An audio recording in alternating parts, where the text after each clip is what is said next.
Hey, good morning. No music, Shelly. We are in mobile setup here. We are not in the normal studio. You get Louis peeking at everybody. I think we're good. We're streaming live. Told everybody we'd be live today. We are in Panama City Beach for the week. But we have weather to talk about. Whether or not you like it or not, we still have weather to talk about. So we'll be short and sweet today. The dogs are with me, so I figured we'd at least show Louie. The Airbnb that we're at has very hard wood floors, and their little nails. It sounds like a herd of cattle when they're running around. So anyway, hey Yoel, what's up, buddy? I haven't seen you in a while over there on YouTube. So we are streaming live on YouTube, Facebook, and Twitter. Good to see everybody. Tropics are kind of quiet. We got Dawn out there, and a little wave off of Africa we're going to talk about. So we're going to get into that.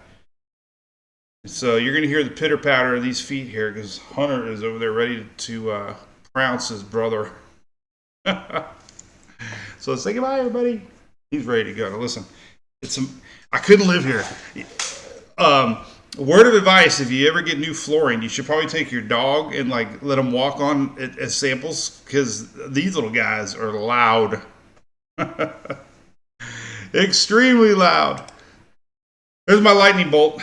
Let me show you that. So, all right. So we'll be back to normal. We'll probably be live maybe Thursday. I don't know yet. Definitely, probably Thursday. We'll let everybody know.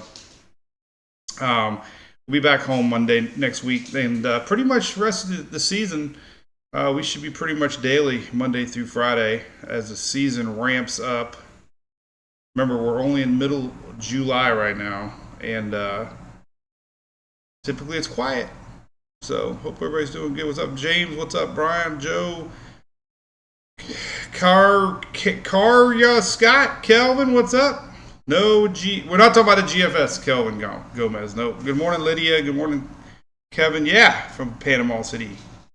Loretta Reed, what's up? Lisa. Charnel from New Orleans. I like it. I like a little bit of gumbo. Extra spicy. Susan Miller, yep, what's up? Hey, what was the name of that place we went to last night, Julie? What was the name of that restaurant? Runaway Island. Oh, Runaway. So we went to Runaway Island last night. Amazing. We had a great time. Highly recommend if you are in Panama City Beach, right on the water. We did win 3 in a row, by the way. The girls won all 3 games yesterday. So congrats to Emily's softball team. We are 3-0. We had the day off today. We might do one of them escape rooms. So I might need some help. So yeah, we've had a good time so far. It's only Tuesday. Our car took a little dump though. So luckily I rented a golf cart. That's our only means of transportation right now. All right, so real quick. So 2 nights ago, we were at the restaurant. I posted this photo. This is a lightning bolt. I took this picture. The one thing that was pretty amazing here in Panama City Beach is when there was a storm just off the coast, and everybody in the restaurant was filming it, and it was so cool. I looked down. We were on the 2nd floor. I looked down. There was people on the beach. Everybody just had their phones, and it was like the fascination of weather is alive and well. That made me feel good. The people were like zombies. They all walked out to the beach and took their phones, and it was like, so I loved it. I was like, yeah. The weather interests are strong, which is great. So, real quick, this just got posted. I wanted to share it today. Another long-range hazards outlook, and if you're in the South, Texas to Florida, hazardous heat remains until at least the 24th. This comes out every couple days. So, man, we got no break in the action. Hazardous heat 720 to 722 all the way for the Carolinas. And then hazardous heat to the 24th for the whole state of Florida. The whole state of Florida until at least the 24th. That's a week. So kind of wanted to share that. All right, here's the tropics map for today. So way up here is Dawn. Dawn doing a loopy-doop. Dawn is between Azores and Bermuda. Kind of the same story now for a week. And then we got this clump of clouds here we're going to focus on. That's kind of the only thing in the tropics we're going to talk about. So the clump of clouds coming off of Africa is not it's not highlighted by the NHC. It's only speculation because the models were going gung-ho yesterday. It's a slow tropical month or week when everybody shares the GFS, and the GFS was showing hurricane in the Gulf, hitting Florida, hitting North Carolina, hitting Texas. But we all know what the GFS is. However, I will say it's going to be interesting to watch. It's going to be sooner or later that some of these waves start sticking. Typically, the dust that we see here early in July and middle of July, like we're seeing now, typically slows down. So it's coming. Patience, grass. I had a good buddy who always said, patience, grasshopper. All right, here's Dawn. Way out in the middle Atlantic. This is actually your 7-day outlook map. And the NHC did not highlight this area here. So if they were worried about it for the next 7 days, they would have put an arrow on it. Now, 7 days is a long time. This is the question mark when it gets to over here, what we're going to see. Timing is going to put it close to the islands about Monday next week. So if you're living down there in the Lesser Antilles, the wave looks like it has a little bit of pull to the north to it, so eventually it might hit the middle part of the island's north as a rainmaker at the very least. It's going to have a tough week ahead of it with the dry air that I keep showing here on our map. So no worries at all. I know if you've seen that GFS model out there, GFS is notoriously wrong a lot. So don't get all worked up. It's a long way away, and we're going to get into that. So I did want to share one thing too before we get into this wave some more. We do have a storm called Calvin out in the Pacific. Believe it or not, it's actually got tropical storm warnings up for the Big Island of Hawaii. So so there is tropics to talk about. Hawaii. Who would have thought? Yo, man, I've been missing you, buddy. I hope you're doing good, man. What's up, Maria? Oh, you're welcome, Mary Krause. I love doing it. What's up, Miss Katie Haley? I'm loving the weather up here, Katie Haley. No rain. The water, though. We had one red flag 2 days ago. Yesterday was yellow flag.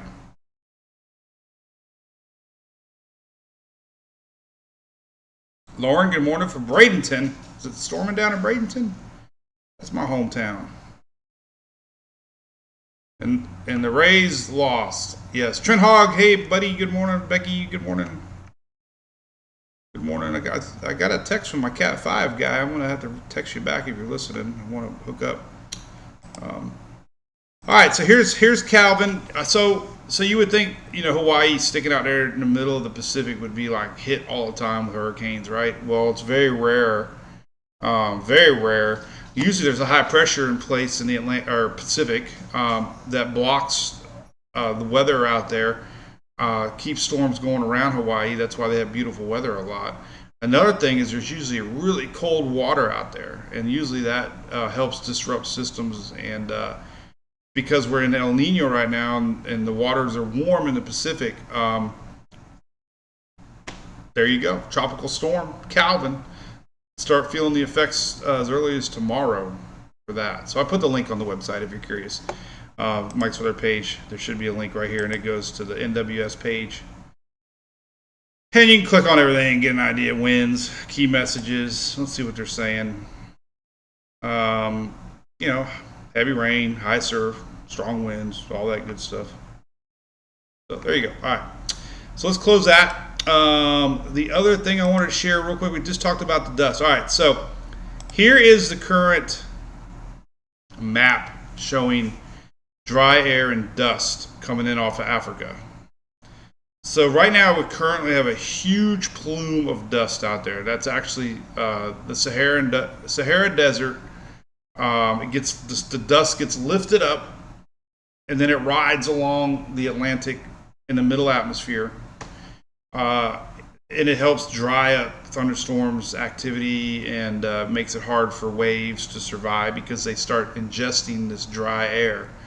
So what we're watching here is this little guy right here. This is the area that we're going to be keeping our eye on right here.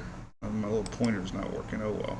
But right there. So we're going to watch this wave for the next week. It's got a lot of dust right here. This little guy. So that's that. So it's got a lot of dust in the next week.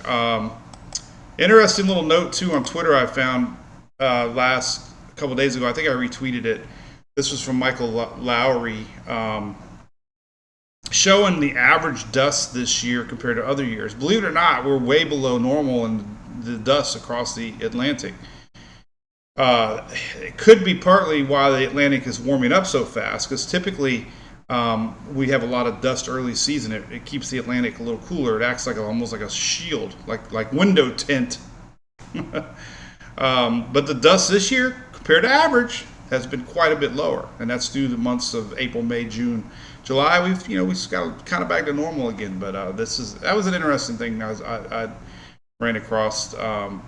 Partly the reason that the waters in the Atlantic might be a little bit above normal. The other thing, if you're curious, and I'm not going to share it, I don't have the link, but there's a fascinating article about ship emissions that was passed 2 years ago with the amount of sulfur that ships use in their fuels create a lot of certain type of pollutants, and the theory is that those pollutants actually might have acted as a solar blanket almost and kind of helped keep the Atlantic a little cooler. I mean, that's a really far out there theory, but I guess this was passed a year or two ago, so the ships are starting to emit less emissions. Possibly, if that's true, because nobody knows why the Atlantic's so warm. The Atlantic is just on fire. I mean, we talk about it all the time. I'm not gonna talk about it too much, but the Atlantic waters are really hot, way above normal. So that's that. So, all right. So tropics. Let's talk about some individual model runs. So there's been a lot of hype about the GFS. We're gonna go tropical tidbits here. That's where we always go. Check out the latest and greatest. Let's see if I can. I really can't unzoom it, but all right. So basically, all the models are showing a low pressure here in a few days, with possibility of that low pressure being here about Monday of next week. So that's that wave we're watching now. Models overnight have not been, other than the GFS. You can see it starting to develop it. There's our little low. This is around Monday next week. And it gives it a little window of opportunity to develop in the Caribbean. The latest run has it going kind of into Texas.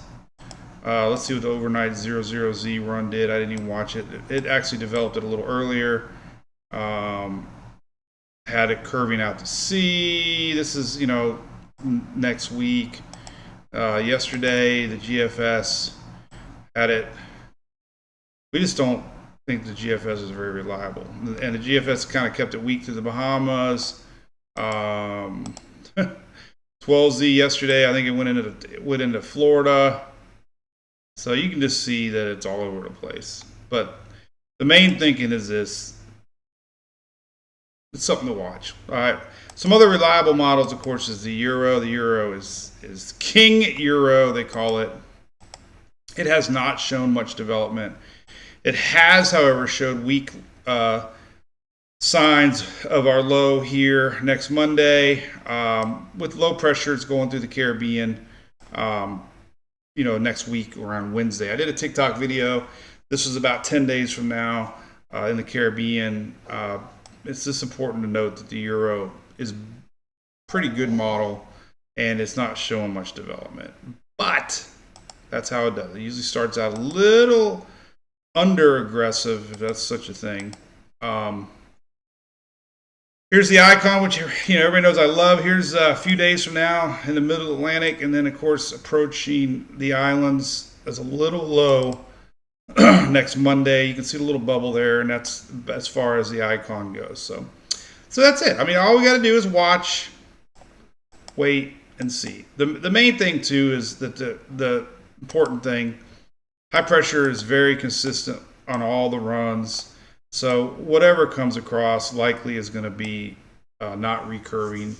Upper air patterns seem almost favorable for development. There's not a lot of wind shear this next week out there, so you know we'll see. I've always said, looking at El Nino years, this is definitely the area to watch more up here if we're going to get any sort of development.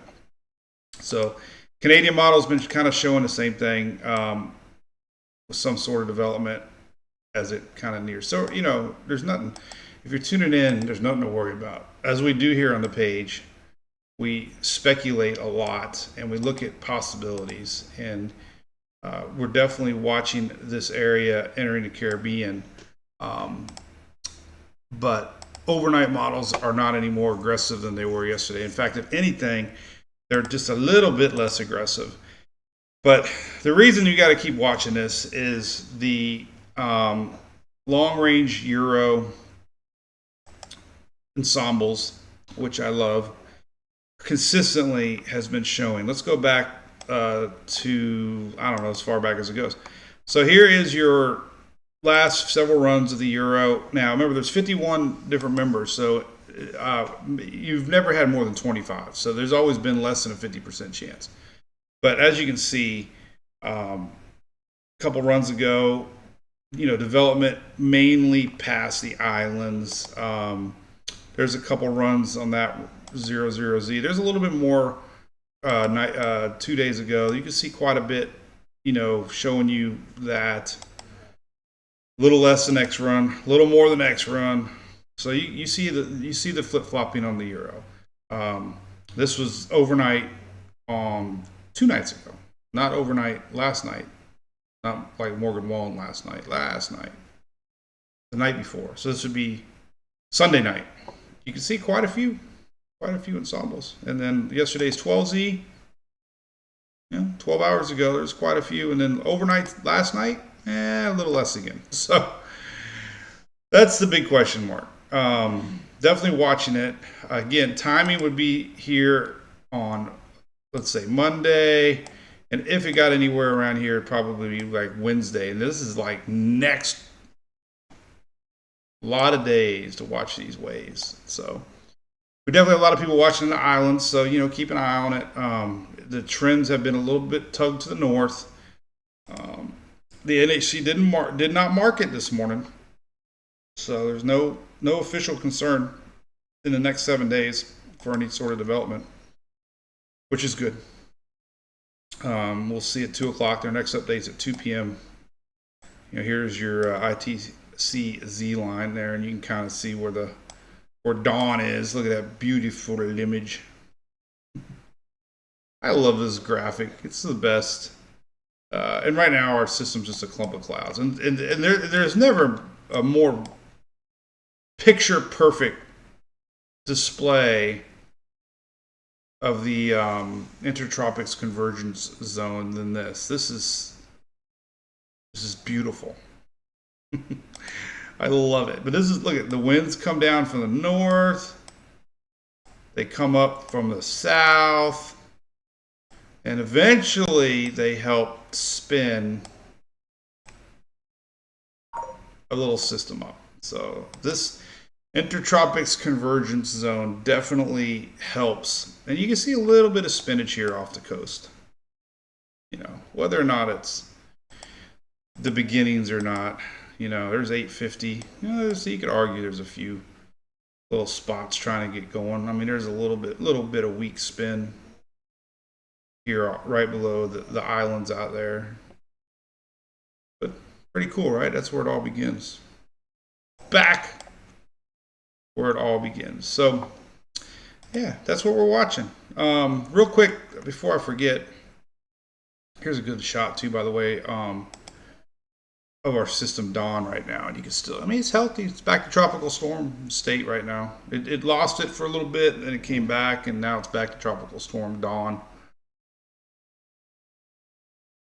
steering currents are doing the loopy doop. By the way, if you're wondering why the loopy doop's doing what it's doing, the steering currents out there are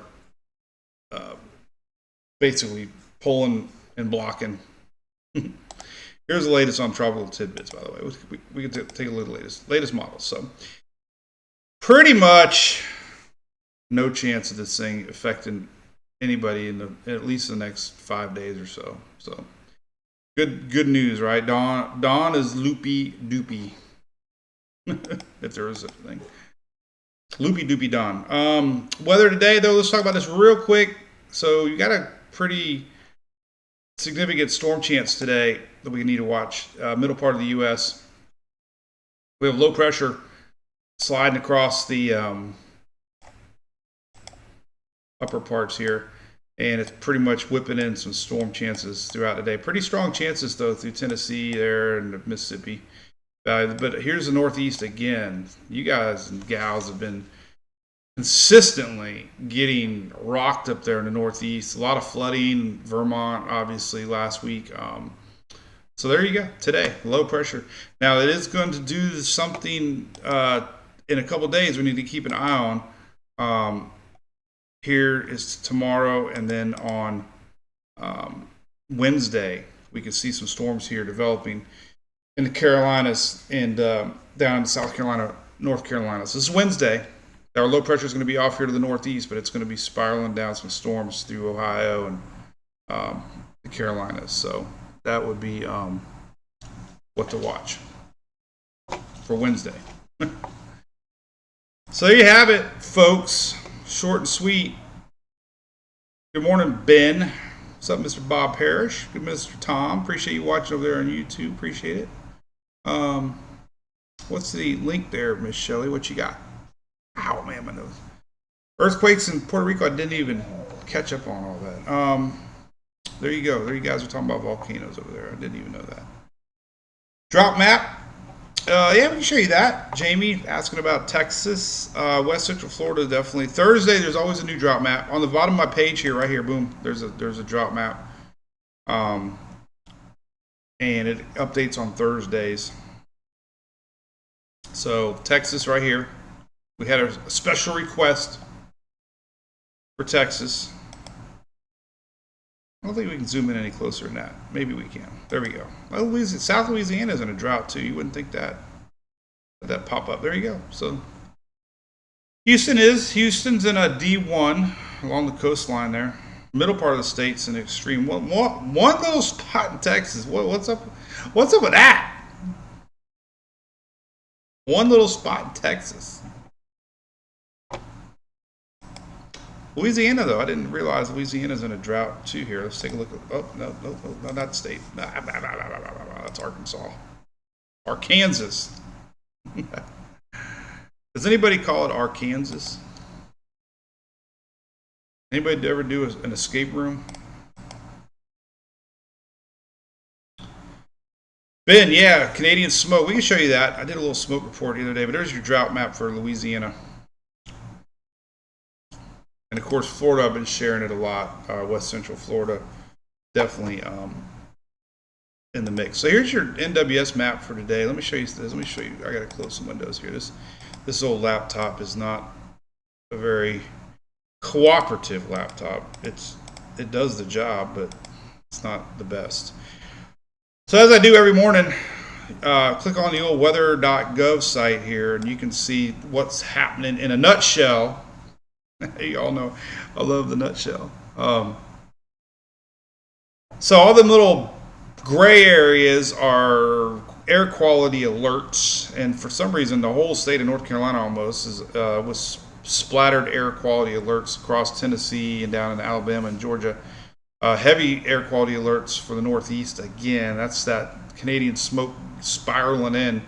Montana, upper parts. Then you notice the green, of course, in the Northeast, and that's flooding concerns, and that's something they've been dealing with for a lot. But the fire map's always interesting. We go to zoom.earth here. you can see it very well. Zoom Earth is a great website, zoom.earth. And you can see here, I think we need to turn it on, I believe. Oh, great, now I gotta, let's see, active fires, there we go. All right, and turn that off. All right, so here's your active fires. Look at that. That is crazy. Canadian wildfires. Either I'm not paying attention to this like normal, like